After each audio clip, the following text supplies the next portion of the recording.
Seigneur, pour que tu puisses nous donner l'écoute spirituelle, nous donner le discernement, Seigneur. Parce que nous savons par la foi que c'est toi qui vas nous parler en ces instants. Oui, nous sommes des privilégiés, parce que nous sommes un peuple à qui Dieu parle. Et lorsque tu nous as révélé par la bouche de l'apôtre Jean que ta parole c'est toi-même, que ta parole crée, parce que tout a été créé par la parole.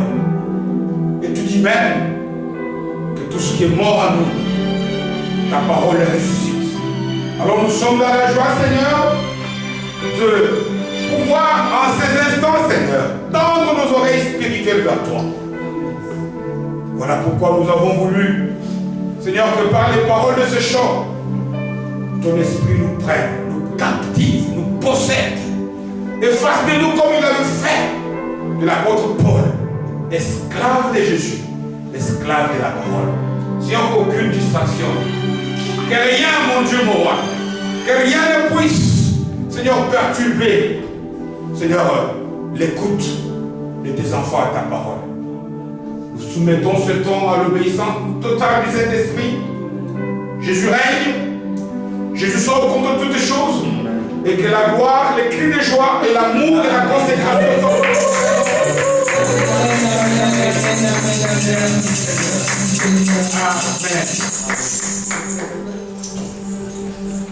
Amen. Ok. Amen, amen. Amen, amen. Alors, un grand bonjour et bienvenue à nous tous à cette célébration, donc cette fête de ce dimanche 20 juillet 2022. 20 mars 2022. J'aime beaucoup la manière dont les germanophones traduisent un culte comme celui d'aujourd'hui. C'est vrai que quand on dit dans nos langues français ou d'autres, je vais à l'église, je vais à la messe, je vais au culte, c'est vague. J'aime bien quand les Allemands disent Gottesdienst feiern. Hein? Donc c'est fêter Dieu. Fêter le salut de Dieu. Et que Dieu vous fasse du bien. Bienvenue, bonjour aussi à nos bien-aimés qui, malgré les difficultés de la technologie, Jésus a vaincu toutes les rues du diable et ils sont en mesure de nous suivre convenablement. Et si tel est le cas, ils peuvent faire un signe de la main. Amen, amen, amen. Parce que tantôt, nous avons fait l'Internet qui faisait défaut, mais par la grâce de Dieu, tout marche bien. Que Dieu te bénisse. Alors, nous allons faire la suite, la continuité de ce que nous avons commencé le dimanche passé. Donc, je dis que c'est sur la connaissance véritable de Dieu. Connaître Dieu. C'est même ça la quête fondamentale de tout enfant de Dieu. J'aime beaucoup, l'apôtre Paul dit aux Philippiens chapitre 3e, verset, je ne me trompe pas, 7e, ou à partir du 10e, il dit, moi j'ai eu à chercher beaucoup de choses, je les traduis simplement. Dieu m'a donné beaucoup d'avantages. Je suis né hébreu, fils d'hébreu. J'ai étudié beaucoup de théologie. J'ai beaucoup de diplômes. J'ai opéré beaucoup de miracles. Mais, à cause de l'excellence, de la connaissance de Dieu, je vois tout comme de la boue. Amen. Donc, tout ce qu'un enfant de Dieu doit chercher, quand tu viens ici au culte, viens pour connaître Jésus, pour connaître ton Dieu. Et nous allons continuer aujourd'hui ce chapitre. Et je vous demande, avant toute chose, de lire un passage dans l'Épître aux Hébreux. L'Épître aux Hébreux, et nous lisons dans ce 11e chapitre qu'on appelle l'Épître sur la foi. Donc, Hébreux, chapitre 11e, et nous lisons 3 versets. Le verset 17e, le 18e verset et le verset 19e. 11e chapitre de l'Épître aux Hébreux, le 17e verset, le 18e et le 19e. Il est écrit ceci. C'est par la foi qu'Abraham offrit Isaac. C'est-à-dire cet homme avait la foi, c'est ce qu'on appelle la foi biblique. Et parce qu'il avait la foi, il a offert Isaac. Lorsqu'il fut mis à l'épreuve, ne croyez pas que ça a été facile à cet homme. C'est-à-dire qu'il était devant une grande difficulté. Et qu'il offrit son fils unique. Lui qui avait reçu les promesses. Malgré tout ce qu'il avait reçu comme promesse. Tu seras le père d'une multitude. Mais à cette époque, il n'en avait qu'un seul. Dieu lui dit, offre-le, et il consent à le faire. Et à qui il avait été dit, en Isaac sera nommé pour toi une postérité. Mais qu'est-ce qu'il avait poussé à faire cela? C'est ça la pensée d'une personne qui connaît Dieu. Il pensait que Dieu est puissant, même pour ressusciter les morts. Aussi les recouvra-t-il par une sorte de résurrection par le Seigneur.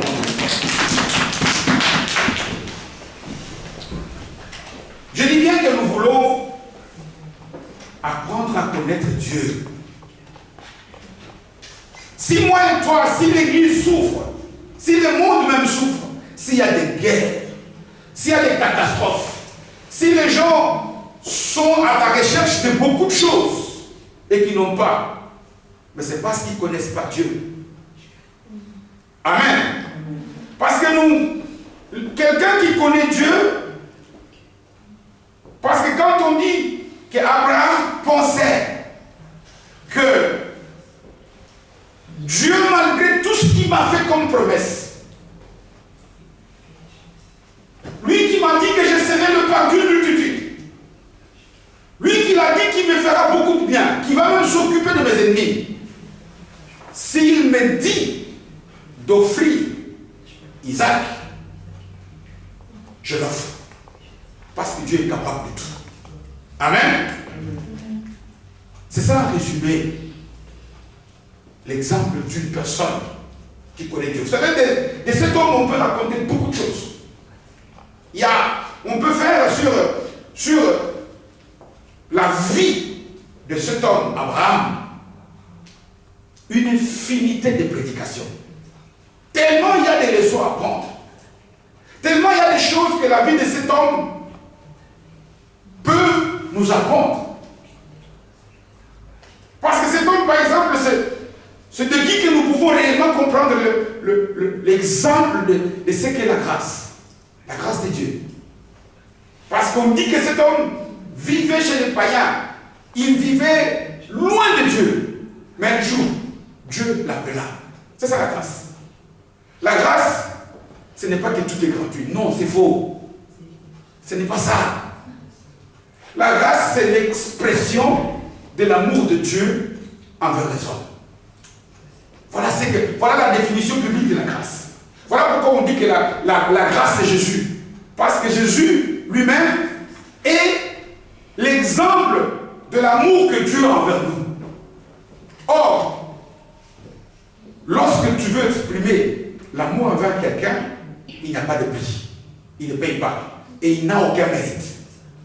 Donc, on peut bien comprendre en étudiant la vie de cet homme la notion de la grâce. Et beaucoup d'autres leçons. Mais ici, j'aimerais que Dieu puisse nous révéler une pensée. Une pensée sur 2 choses. La première, c'est quoi réellement connaître Dieu? Parce que beaucoup de gens, je l'ai dit, je crois la semaine passée, nous pensons connaître Dieu. alors que nous avons des informations sur Dieu. Nous avons reçu des choses que l'on connaît sur Dieu. Parce qu'une personne qui connaît Dieu, quand Dieu dit fais, il fait. Même si ce à quoi Dieu l'appelle semble être une impossibilité. Mais il dit, mais voici. Et c'est ça que nous devons chercher à analyser. Pourquoi? Parce que le dimanche passé, le message comportait sur quelle est l'importance de connaître Dieu. Pourquoi c'est utile? Pourquoi c'est avantageux? Et nous avons vu 3 choses. La première des choses, c'est que Paul nous dit, il le dit à Timothée, et nous sommes des Timothées en puissance aujourd'hui. Si tu me vois, moi, supporter toutes les épreuves, de Timothée, chapitre 1er, verset 12e. Moi, je supporte toutes les souffrances parce que je connais celui à qui j'ai fait confiance. Même si les souffrances m'accablent, je les supporte parce que mon Rédempteur me donnera toujours coûte que coûte la victoire. Donc, connaître Dieu nous permet de résister à toutes les ruses du diable. Nous verrons par la grâce de Dieu le dimanche prochain ou alors après et c'est quelque chose de très important cela. Comment il est important d'être capable de bien gérer les moments de crise, les moments de difficulté.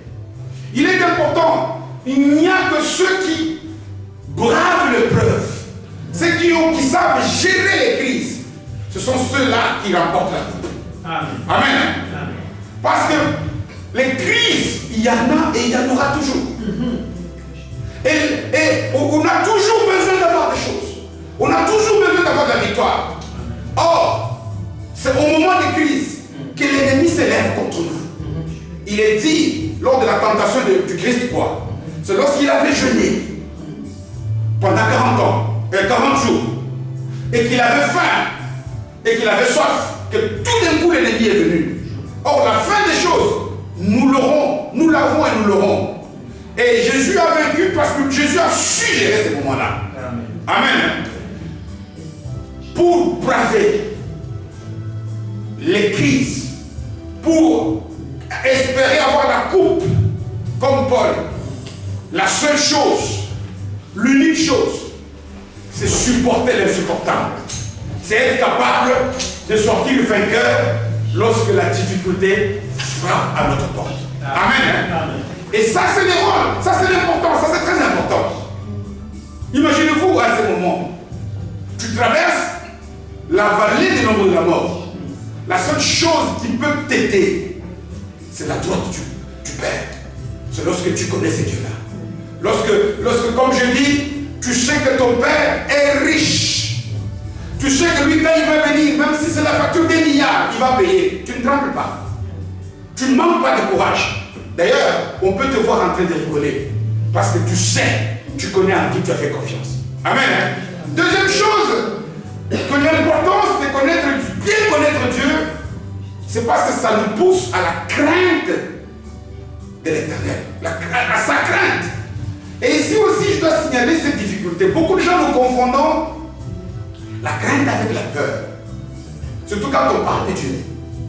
La peur est un sentiment négatif. Un sentiment qui fait que quelqu'un redoute le mal. La crainte, c'est le premier sentiment que Adam et Ève ont eu après le péché. Ils ont fui. Adam, où es-tu? J'ai fui. Parce que j'ai eu peur. Et ça, c'est la peur, je parle. Mais la crainte de l'Éternel, elle est définie autrement. Le sage Salomon dit quoi? La crainte de l'Éternel, c'est au fait le commencement de la sagesse. Et il ajoute la crainte de l'Éternel, chapitre 8e, Proverbe, verset 13e. La crainte de l'Éternel, c'est la haine du mal. Quand tu crains Dieu, tu as peur du péché. Amen. Quelqu'un qui craint Dieu, parce que la crainte de Dieu, c'est l'honneur envers Dieu, c'est le respect envers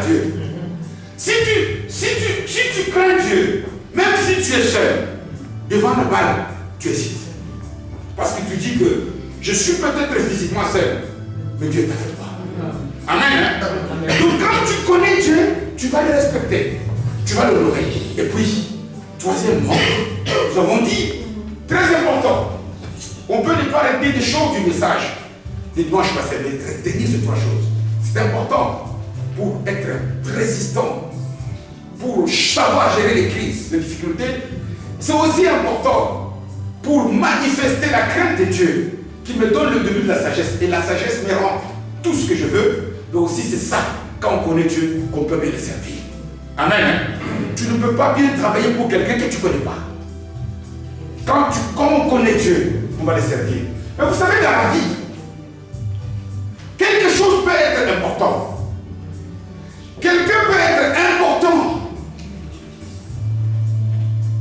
dans la vie, mais il ne l'est pas nécessairement pour moi. Amen. Il peut y avoir aujourd'hui un médicament qui traite les cancers. Cancer, ce médicament traite. Ce médicament est important. Mais si toi tu n'as pas de cancer, il n'est pas utile pour toi. Tout au moins pour le moment.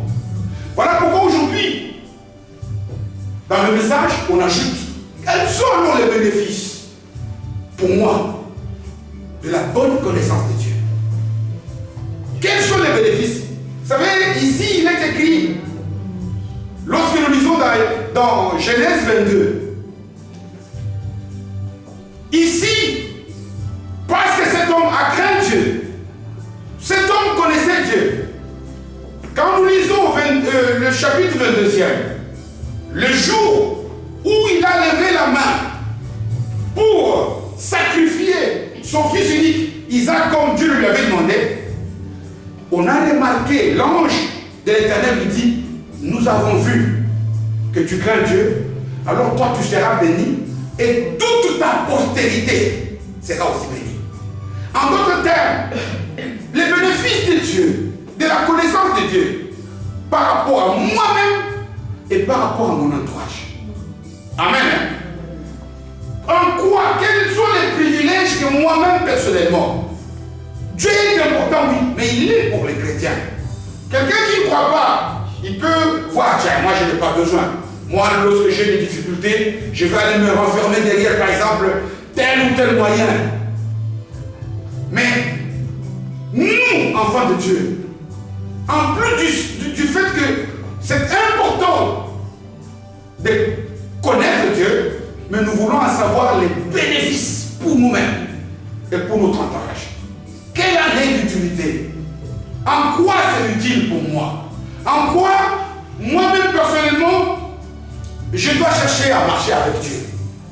Et surtout, en connaître les bénéfices, suppose d'abord que moi et toi nous puissions comprendre qui est Dieu. Qui est-il? Nous citons Dieu, tu es mon Père. Qui est-il réellement? Parce que beaucoup de gens, tout commence par là. On ne peut pas connaître l'importance de la connaissance de Dieu. On ne peut même pas bénéficier du fait qu'on le connaît.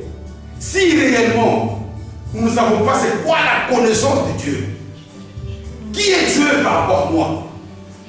Moi-même personnellement, attention, si je nous pose la question, qui est Dieu? Tout le monde écrira, il est le créateur.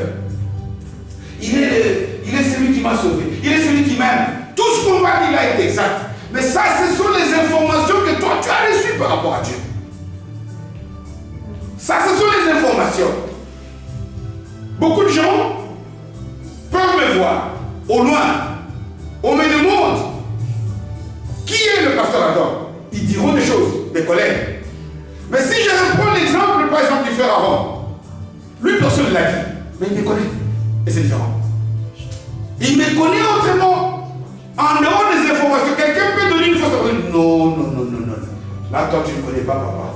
C'est un homme très très gentil. Ce que tu vois là, c'est faux. Amen. C'est vrai, c'est vrai. Oh non. Si tu peux demander à la sœur Marceline, quelqu'un dit non, papa, attends, on n'a jamais vu un méchant comme ça. Tu diras quoi? C'est faux. Ce n'est qu'une impression. Parce que moi, je le connais. Je sais qui il est. Pourquoi? Parce que la connaissance de quelqu'un ne dépend pas des informations reçues, mais de la vie qu'on vit avec la personne. De la marche. On ne peut pas bien connaître quelqu'un personnellement sans vivre avec la personne. Sans marcher, sans cheminer, sans avoir un cheminement avec la personne. Là, on va recevoir des informations qui ne sont pas mauvaises, qui ne sont pas fausses, mais qui ne correspondent peut-être pas totalement à la réalité. Il y a une histoire très importante en Inde. En Inde, c'est un pays où l'éléphant est vénéré. Hein? Ils respectent beaucoup. Ils appellent ça en français totem. Je ne sais pas comment on dit en allemand. L'animal sacré de l'Inde, c'est ici, je vois par exemple sur les Fidji belges, il y a, je sais pas, un lion, je pense, non? Et il y a en Inde, leur animal, leur bête secrète, c'est l'éléphant. Et puis, un jour, on voulait faire une enquête pour savoir si tous les Indiens connaissent vraiment très bien ce qu'est un éléphant. Et dans leur enquête, ils ont sélectionné aussi 6 aveugles, de personnes malvoyantes qui ne vont pas bien, mais à qui on avait donné la possibilité de passer du temps à côté de l'éléphant, qui l'ont touché, qui l'ont caressé, qui l'ont entendu parler, etc.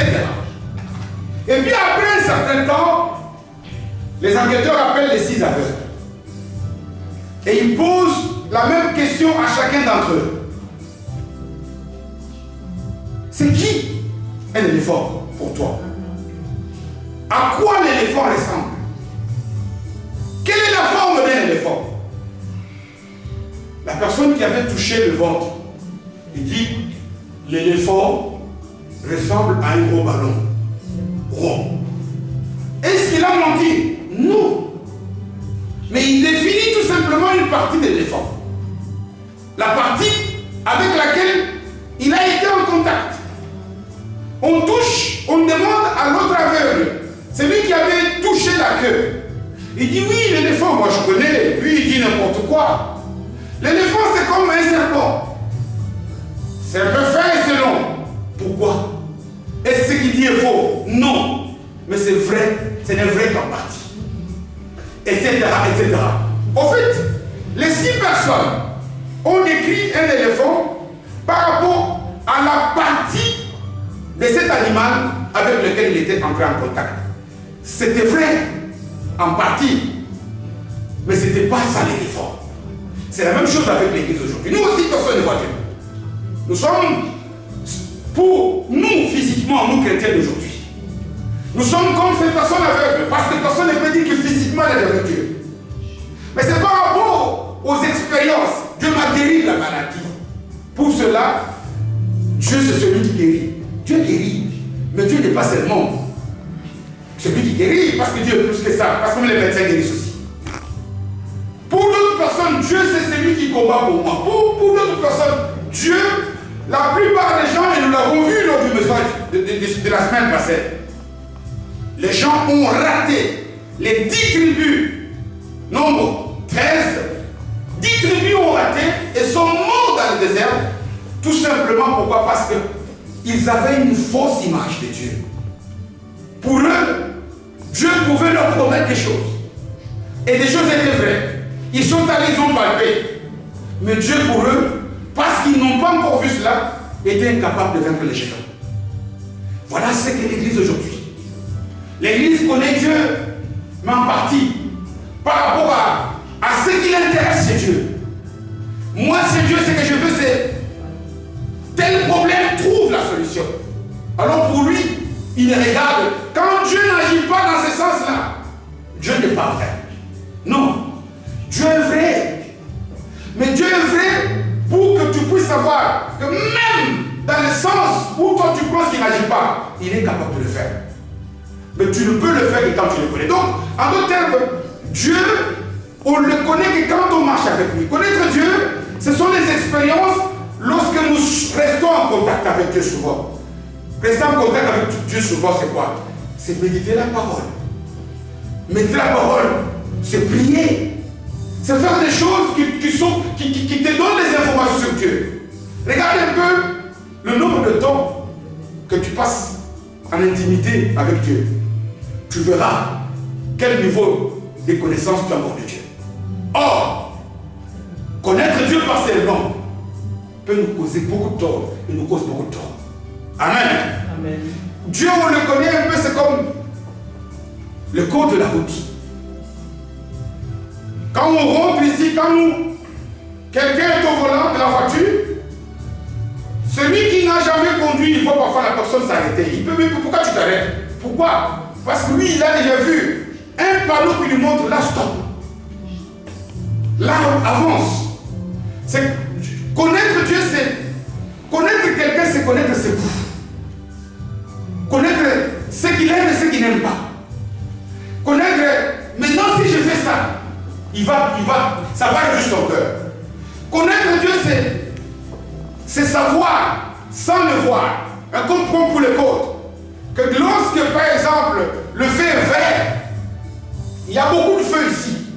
Mais lorsque je suis dans la voiture, que le feu est vert, je dois m'arrêter. Vous savez, la plupart d'entre nous ici, nous sommes le chauffeur de voitures personnelles. Et ce n'est pas la sœur Chefi ici qui conduit, le frère Gaël, tu conduis très bien. Mais est-ce que lorsque tu passes ici en voiture, est-ce que tu vois les panneaux réservés aux poids lourds? Tu ne les vois pas. Mais si tu es avec un conducteur de poids lourd, lui verra, oh maintenant tu ne devais pas aller vite. Pourquoi? Parce que le chauffeur du poids lourd, lui voit ces panneaux-là. Vous savez qu'en dehors de nos panneaux que nous on voit, nous chauffeurs privés, mais il y a aussi des panneaux où par exemple tu parles avec un chauffeur de poids lourd qui dit non, mon camion ne peut pas remplacer ta rue là. Lui a déjà vu les panneaux, mais toi tu ne l'as pas vu. C'est ça, Dieu veut que nous puissions, personne ne nous parle, mais on les connaît vraiment. Et que on sait, ça je peux faire, ça il aime, ça il n'aime pas. Et c'est ce que ce texte que je veux lire ici résume la situation. De tous les noms, la Bible, je l'ai déjà dit, est un livre qui parle de Dieu. Mais dans la Bible ici, il n'y a pas que le nom de Dieu. Il y a aussi le nom de personnes. On a cité plusieurs fois Dieu.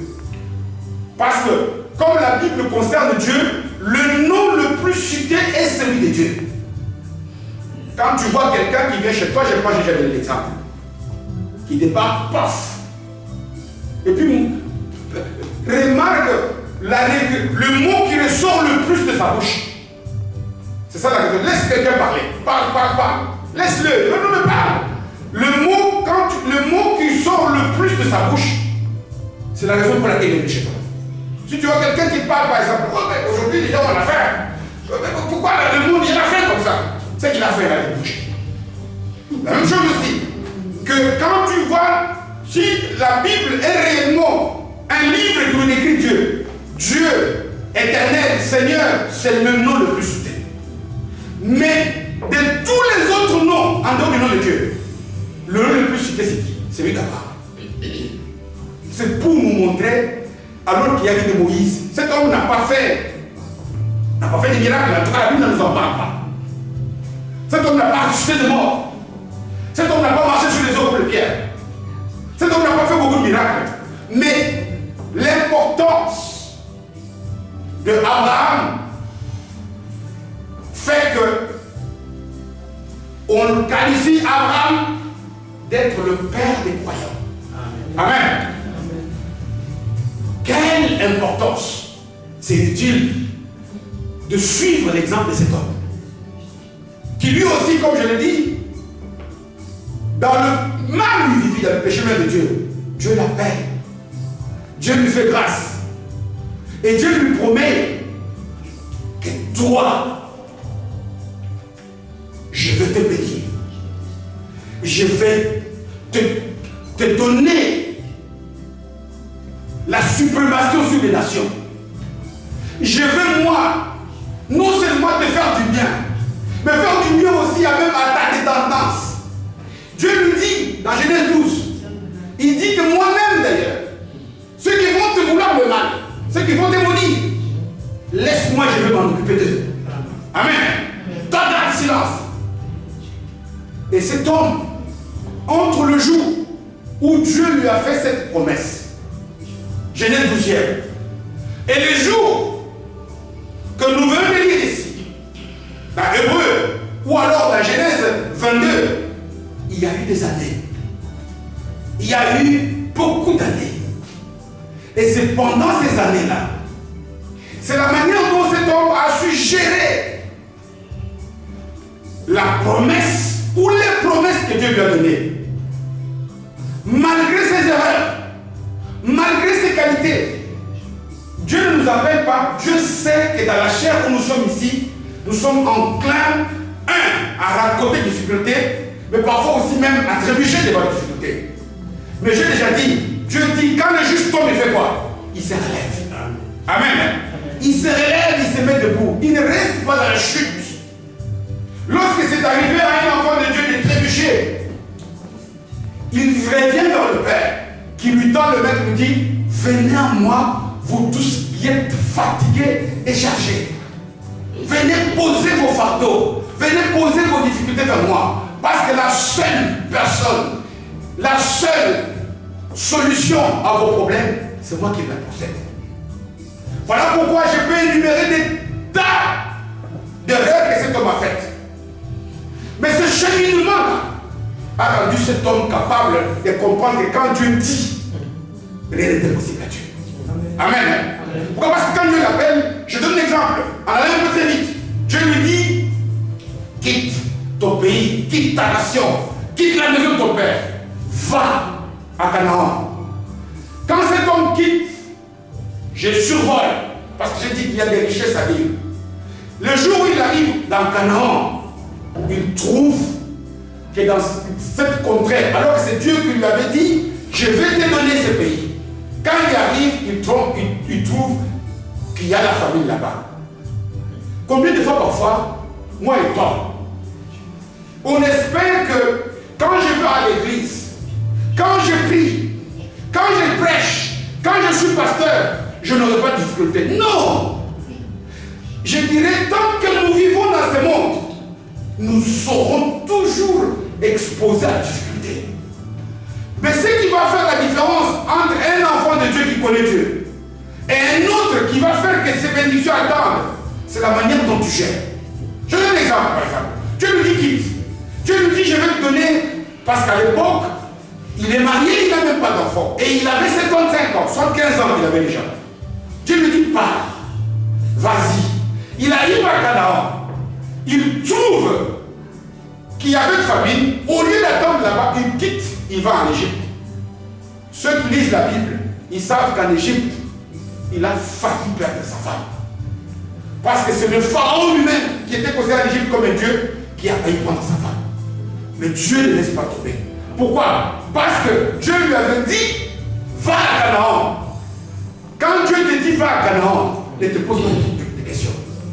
La plupart d'entre nous ici, nous n'arrivons pas à trouver de solution de problème. Pourquoi? Parce que nous réfléchissons plus que Dieu. Dieu m'a envoyé à Canaan. Maintenant j'arrive ici, c'est la fin, je dois aller en Égypte. Moi j'ai tel problème. Non.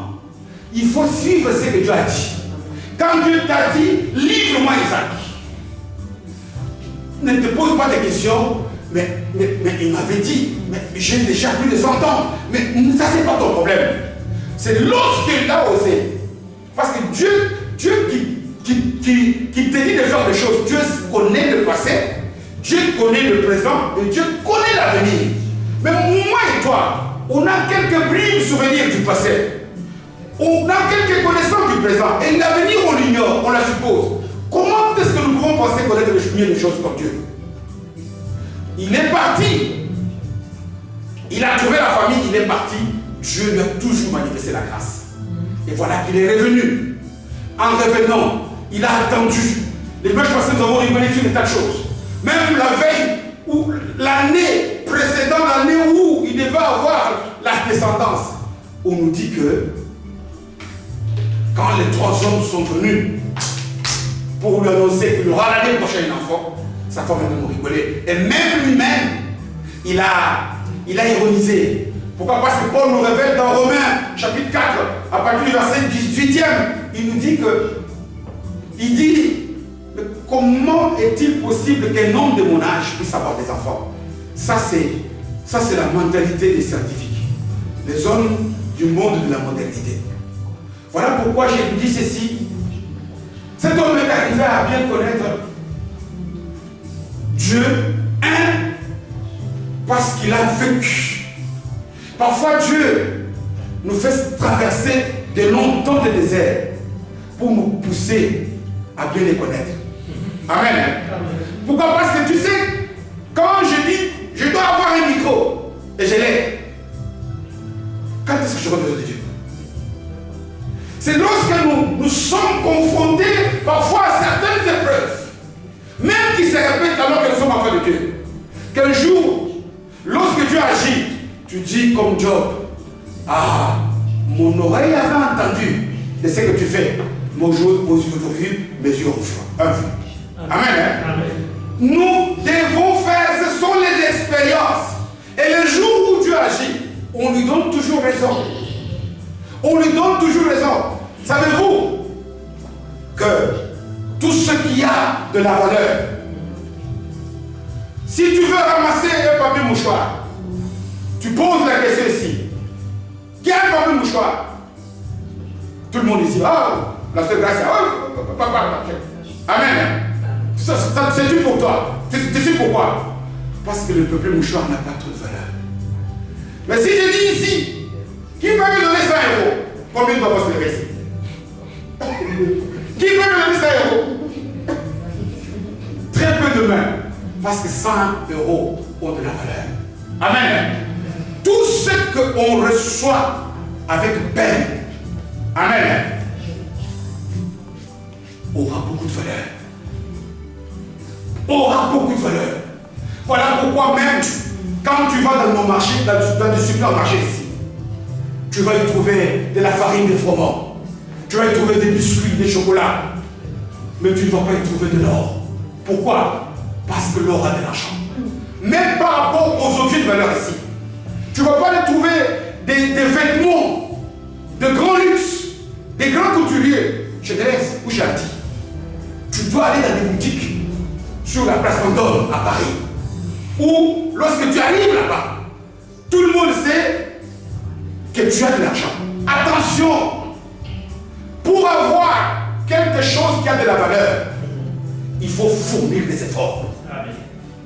Il faut insister, il faut un parcours. Le parcours que cet homme a traversé, 25 ans, alors qu'il n'avait jamais demandé à Dieu de l'appeler et de le bénir. Mais le fait qu'il est resté beaucoup de temps, qu'il a connu beaucoup d'échecs, qu'il a connu beaucoup de difficultés, l'a rendu un homme mature. À tel point que, dans le passage qu'on vient de lire, lorsqu'on lui dit, lorsque Dieu lui-même lui dit, livre-moi ton fils unique. Imaginez-vous lorsqu'on lit dans Genèse 22, ça lui a coûté 3 jours de marche. Est-ce que nous pouvons nous imaginer dans son corps comment il a souffert? Mais Dieu, il me dit, je n'ai qu'un enfant. Il est unique. Pourquoi est-ce que Dieu veut que je le lui sacrifie? Mais malgré cela, parce que cet homme craignait Dieu, parce que cet homme savait que, comme on dit, il pensait que ce que Dieu dit, il est capable de le faire. On nous dit qu'il s'est accroché à la promesse. Et il a pensé que même mort, Dieu va le ressusciter. Il avait déjà vu ça ouf. Les hommes qui connaissent Dieu, ce ne sont pas des gens qui attendent de voir que Dieu agit parce qu'ils connaissent des choses. Ils savent que ce qui est impossible aux hommes n'est pas impossible. Ce qui est impossible aux hommes est possible à Dieu. Rien n'est impossible. Il y a beaucoup de choses, parfois nous avons dans nos têtes des choses déjà fermées. Regardez comment cet homme, lui, il se lève, il ne tient pas compte de toutes les difficultés, il ne tient pas compte, il a tellement vu, il a tellement vécu des choses impossibles qu'il est parvenu en fin de compte de comprendre que quand Dieu dit, ce que Dieu dit finira toujours par se faire. Même si j'ai eu beaucoup d'échecs, même si les choses semblent se manifester devant moi comme étant des choses impossibles. Mais quand Dieu dit, la parole de Dieu s'appelle comment? La vérité. Amen. Amen. La vérité, c'est quelque chose qui doit être, quelque chose que personne ne peut effacer. Alors peut-être pour t'aider le message, quelles sont les choses que moi et toi, nous pouvons apprendre de la vie de cet homme, qui peuvent nous aider nous aussi à bénéficier des promesses que Dieu nous a faites? Qu'est-ce que nous pouvons apprendre de la vie de cet homme? Cet homme qui a marché longtemps avec Dieu, qui a connu des points forts et des points faibles. Cet homme qui avait aussi les mêmes faiblesses dans la vie comme moi et toi. Cet homme qui, par moments, a réjoui le cœur de Dieu. Par moments, a eu des comportements comme toi aussi, de temps en temps, nous les avons. Mais lorsque nous pouvons étudier toute sa vie, parce que nous, aujourd'hui, chrétiens d'aujourd'hui, nous avons tous les films sous sa vie. Nous pouvons étudier sa vie pour voir qu'il a vaincu certaines choses. Certaines choses qui sont comme un blocage. Certaines choses qui empêchent aux chrétiens d'aujourd'hui de manifester la bonne connaissance de Dieu. Or, je dis bien, si c'est important, aujourd'hui ces choses-là nous aident à ce que cela devienne important pour moi, les bénéfices personnels pour moi-même. La première des choses, c'est ce qu'on appelle vaincre un peu la rationalité. Je ne sais pas comment on dit ça dans des mots simples. Hein? Vous savez, nous les humains, nous avons notre manière de penser. Nous avons notre manière de raisonner, de réfléchir. Nous, très souvent, ce qui fait qu'on ne peut pas bien avancer avec eux, c'est pourquoi? Parce que, alors que Isaïe nous dit, les pensées de Dieu ne sont pas comme les pensées des hommes. Même ses méthodes, ses voies sont différentes des pensées de nous. Mais très souvent, nous voulons, les raisonnements nous font défaut. Si cet homme a réfléchi comme avec toi, comment Dieu qui est amour, comment peut-il le sacrifier? Imaginez-vous ici, si il y avait à l'époque d'Abraham des églises, des assemblées chrétiennes comme aujourd'hui. Le pasteur pose la question, y a-t-il déjà de témoignage? Abraham lève sa main. On lui passe, on lui donne un grand micro. Frères et sœurs, alléluia. Dieu m'a dit que j'ai tué mon fils. Qui est capable de lui dire que ce rêve vient de Dieu? Qui va dire amen à ce saccade? On va dire tout de suite après, même le pasteur, il va la mettre de côté. Frère Abraham, après l'église, attends-moi, j'ai quelque chose à poser comme ça. Amen. Frère Abraham. Et le pasteur va vouloir que le culte ne se prolonge pas. Parce qu'il tient absolument à parler très rapidement pour lui dire la pensée de tuer Isaac, le fils de la promesse, peut venir de tout le monde sauf de Dieu. Amen. Attention. Attention à la rationalité. Quand Dieu nous dit des choses, attention à trop réfléchir. Quand j'ai dit Dieu, c'est quoi? Quand la parole de Dieu nous dit, aime tes ennemis, ne réfléchis pas. Parce qu'il pouvait aussi réfléchir, mais je n'ai jamais vu un homme ressusciter. Il pouvait ressusciter, mais j'ai plus de 75 ans. Ma femme, même d'ailleurs, il avait à l'époque 99 ans quand on lui a fait la promesse. C'est impossible scientifiquement. Mais ce qui est impossible scientifiquement est impossible divinement. Amen. Amen. Quand ce qui est impossible pour les raisonnements humains, c'est possible pour Dieu. Voilà pourquoi lui a compris cela. Lui a compris que malgré les temps, malgré les difficultés, même si scientifiquement une femme à plus de 90 ans ne peut pas avoir d'enfant, mais Dieu a dit. C'est que toi et moi nous devons être à la recherche. Ce sont les promesses que Dieu a dit. Je nous ai dit ici, parfois on nous dit de lire la Bible, on ne sait pas comment le lire. L'un des moyens les plus faciles, c'est que tu parles à partir d'aujourd'hui, cette année 2022. Quelles sont les promesses que Dieu a faites aux hommes? Comme ça, tu peux. Parce que ce que Dieu a promis, si tu ne les connais pas aux hommes, ce que Dieu a promis, même si ça paraît impossible, ça se fera. Amen. Vaincre la rationalité, les raisonnements trop pensés de la manière dont Dieu pense. Comment Dieu va-t-il le faire alors que tous semblent être les contraires? Alors que toutes les conditions sont réunies pour que ça ne marche pas. C'est réuni pour toi, pas pour Dieu. C'est réuni pour les hommes, pas pour Dieu. Deuxième chose, que cet homme a vécu ce poids, être capable de sortir gagnant de cette épreuve qui écroule beaucoup de stars. Ce qu'on appelle l'épreuve des temps. Si tu veux que les choses marchent avec les chrétiens d'aujourd'hui, ça doit marcher vite. On ne sait pas si c'est peut-être parce qu'on nous a inventé des fours à micro-ondes ou quoi. Ou quand on a fait, on veut tout avoir aujourd'hui. Non! Je nous ai dit, des choses de valeur prennent du temps. Vous savez, si ce papier mouchoir n'a pas trop de valeur, c'est qu'il n'y a pas aussi beaucoup de temps pour l'avoir ou pour le fabriquer. Tout ce qui est coûteux, quand nous voyons l'or qui brille, l'or qu'on appelle pierre précieuse, mais lorsque tu vois le parcours de l'or, pour qu'il puisse avoir cette valeur, mais tu verras que, nous devons tout faire pour gagner à l'épreuve du temps.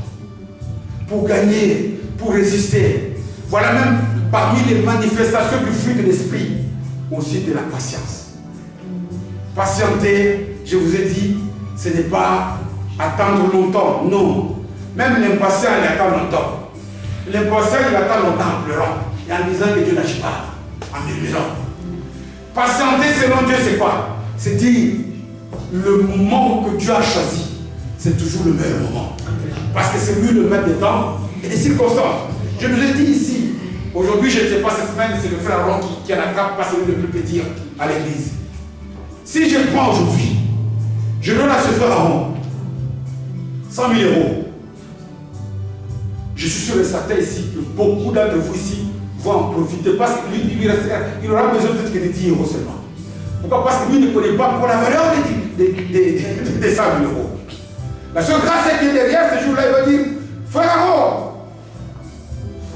c'est moi qui vais t'aider. C'est vrai ou c'est pas vrai? Pourquoi? Parce que Dieu nous donne des choses. On dit, Dieu fait chaque chose en son temps. Amen. Amen. Tout ce qu'on ne fait pas à l'heure n'est pas mature, n'est pas mûr. Et la maturité ne dépend pas du nombre des âges. Parce que c'est là la troisième raison que nous devons aussi vaincre. La troisième difficulté, c'est que nous voulons souvent nous comparer aussi au parcours des autres. Amen. Pourquoi pour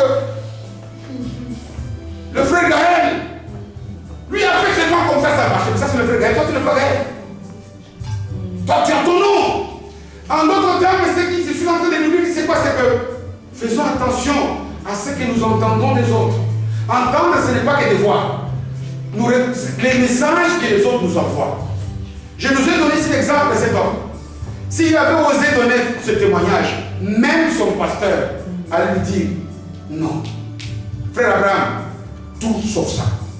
Amen. Je vais donner un exemple pour clôturer ce message.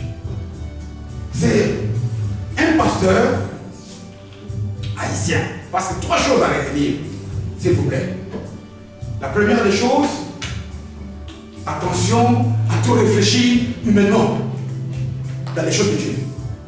La réflexion n'est pas mauvaise, mais dans les choses de Dieu, il faut réfléchir spirituellement.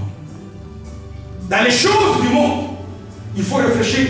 Parce qu'imaginez-vous, dans le monde, quand tu es malade, tu vas à l'hôpital. Mais spirituellement, Dieu peut te dire, posez les mains aux malades et ils seront guéris. Mais si les malades n'y croient pas, ça ne se fera pas.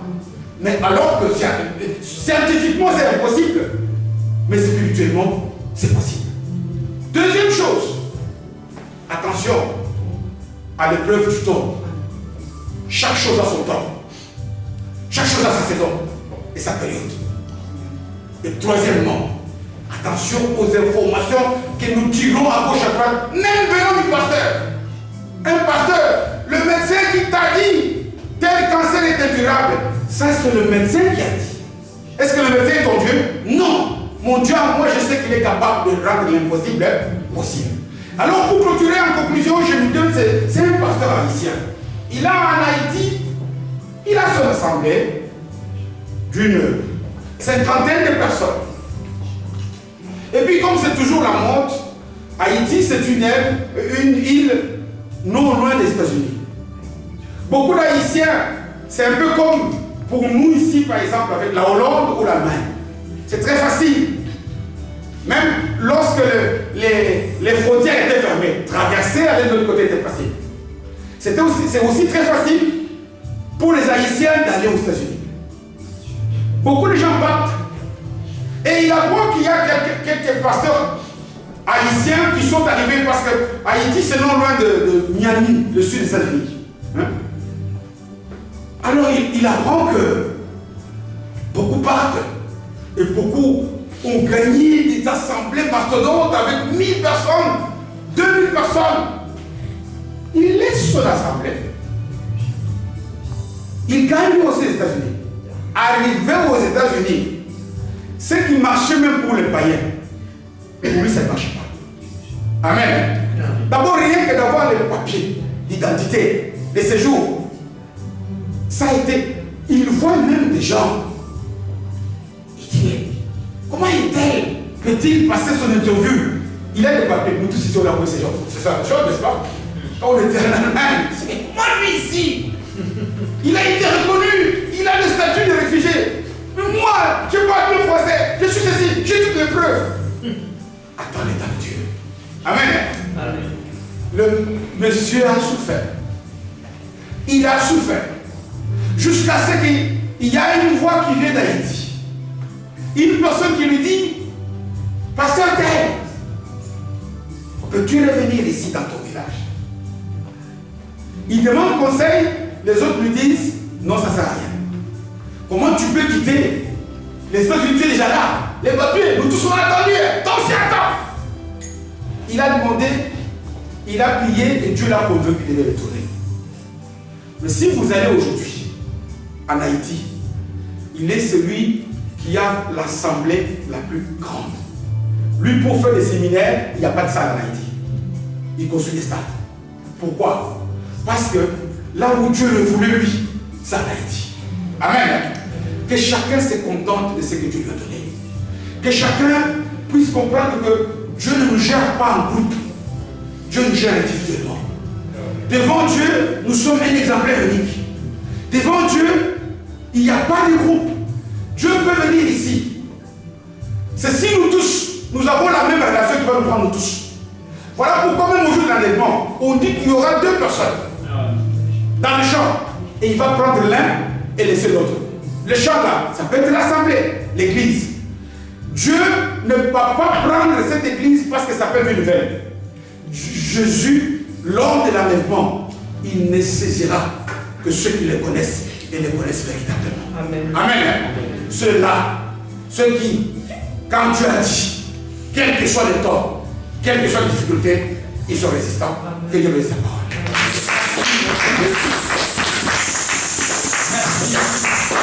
Merci.